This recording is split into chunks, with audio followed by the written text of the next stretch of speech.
नमस्कार दर्शकों, मैं हूं शिवम तिवारी और आप देख रहे हैं धरातल टीवी। आज की बड़ी खबर, कांग्रेस के 6 बागी विधायक भाजपा में शामिल, शाम को पहुंचाए जाएंगे शिमला।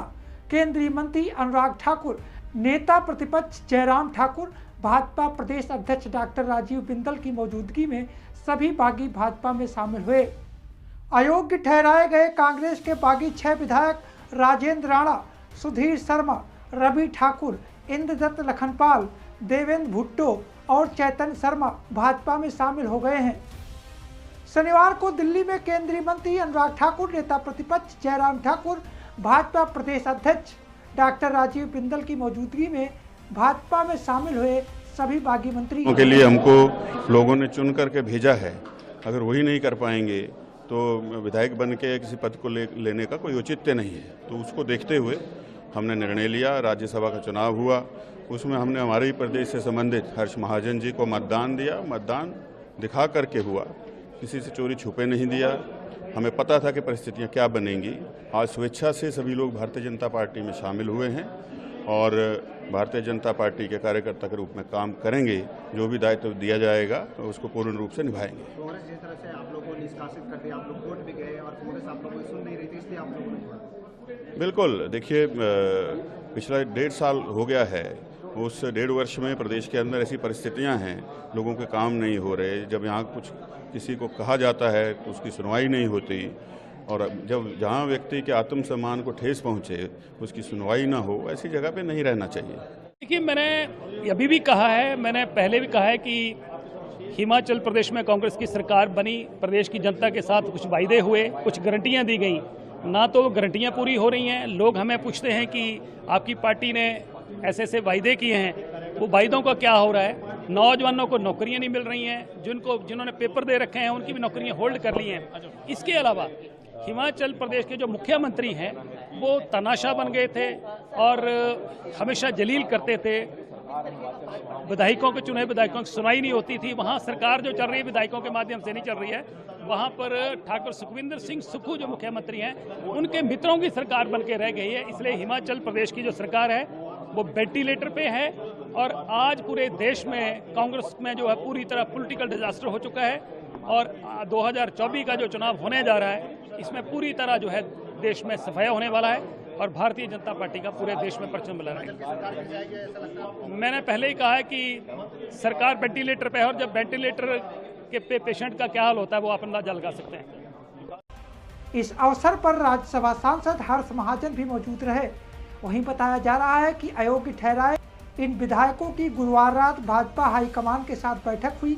बैठक में भाजपा में शामिल होने पर सहमत बनी थी। बैठक में राज्यसभा सांसद हर्ष महाजन और भाजपा प्रदेश अध्यक्ष राजीव बिंदल मौजूद थे।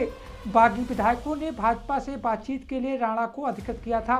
वहीं पार्टी सूत्रों के अनुसार मुलाकात में अयोग्य घोषित विधायकों की सुप्रीम कोर्ट में याचिका वापसी, भाजपा में ज्वाइनिंग और भविष्य की सियासत को लेकर गहन चर्चा हुई।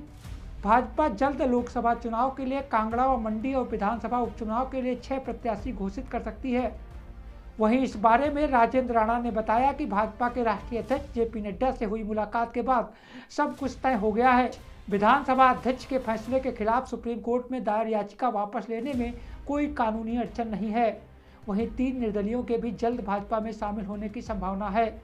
जयराम ठाकुर निर्दलियों को लेकर नई दिल्ली गए थे। आज शाम को 7 बजे सभी शिमला लाए जाएंगे। भाजपा की ऐसी योजना है। जानकारी के अनुसार कांग्रेस के 6 बागी और 3 निर्दलीय विधायक पीटर हाफ शिमला पहुंचाए जाएंगे। कांग्रेस पार्टी का कोई विजन नहीं, सुधीर ने कहा। कांग्रेस पार्टी का कोई विजन नहीं। सुधीर शर्मा ने कहा कि प्रदेश में कांग्रेस पार्टी का कोई भी विजन नहीं है। कांग्रेस सिर्फ प्रधानमंत्री मोदी की आलोचना करती है। वहीं सुधीर शर्मा ने कहा कि जब हम अपने लोगों से किए गए वादे को पूरा नहीं कर पा रहे हैं तो विधायक होने का क्या फायदा है। इसीलिए राज्यसभा चुनाव में हमने हर्ष महाजन को वोट दिया, जो हमारे राज्य से हैं, और आज हम सब अपनी मर्जी से भाजपा में शामिल हुए हैं। जब किसी व्यक्ति के आत्मसम्मान को ठेस पहुंचे और उसकी बात सुनने वाला कोई ना हो तो ऐसी जगह पर नहीं रहना चाहिए। राजेंद्र राणा ने कहा कि जब राज्य में कांग्रेस की सरकार बनी उनकी सुनवाई नहीं हुई, सरकार की ओर से युवाओं को रोजगार नहीं मिला, सरकार की ओर से युवाओं को रोजगार देने सहित अन्य मुद्दों पर गौर नहीं किया गया। राणा ने कहा कि कांग्रेस सरकार प्रदेश के लोगों से की गई गारंटी पूरी नहीं कर रही है। हम लोगों के प्रति जवाबदेह हैं, लेकिन जब लोगों ने हमसे पूछा तो हमारे पास कोई जवाब नहीं था। सीएम तानाशाह बन गए हैं और लोगों को अपमानित कर रहे हैं। विधायकों की सुनने वाला कोई नहीं है। सरकार विधायकों के मुताबिक नहीं चल रही है, बल्कि सुखविंदर सिंह सुक्खू और उनके सहयोगी चला रहे हैं। हिमाचल सरकार वेंटिलेटर पर है। सुक्खू ने कहा कि आया राम गया राम और धर्मबल की राजनीति करने वालों ने देवभूमि के जनादेश को धोखा दिया। उधर बागियों के भाजपा में शामिल होने के बाद सीएम सुखविंदर सिंह सुक्खू ने सोशल मीडिया पर प्रतिक्रिया दी। साथ ही उन्होंने लिखा, आया राम गया राम और धर्मबल की राजनीति करने वालों ने देवभूमि के जनादेश से धोखा करके आज अपना ठिकाना चुन लिया। आज वे उनके साथ बैठे हैं जिन्होंने ओपीएस मांगने पर कर्मचारियों का मजाक बनाया था, साथ ही जिन्होंने पेपर लीक घोटाला किया और युवाओं के रिजल्ट अटकाए, जो अपने फायदे के लिए महिलाओं के विरोध में खड़े हो गए, जिन्होंने देवभूमि के आदर्श व मूल्यों को अपनी बेईमानी व खरीद फरोख्त वाली राजनीति से कुचला। लेकिन लोकतंत्र में जनता जनार्दन है। पैसों के लिए अपना ईमान बेचने वाले जनता का प्यार और समर्थन पैसे से नहीं खरीद सकते। जनता जवाब देगी। बड़सर व सुजनापुर ब्लॉक कांग्रेस कमेटियां भंग। उधर बागियों के भाजपा में जाने के बाद अखिल भारतीय कांग्रेस कार्य समिति के सदस्य प्रदेश मामलों के प्रभारी राजीव शुक्ला के अनुमोदन के बाद प्रदेश कांग्रेस अध्यक्ष प्रतिभा सिंह जिला हमीरपुर के बड़सर व सुजनापुर ब्लॉक कांग्रेस कमेटियों को तत्काल प्रभाव से भंग कर दिया है। वहीं प्रदेश कांग्रेस संगठन महासचिव रजनीश किमटा ने इस संदर्भ में अधिसूचना जारी कर दी है। ब्यूरो रिपोर्ट दरादन टीवी लखनऊ। नमस्कार। ऐसे ही ताज़ा तरीन खबरों के लिए बने रहिए हमारे साथ और देखते रहिए दरादन टीवी। नमस्कार।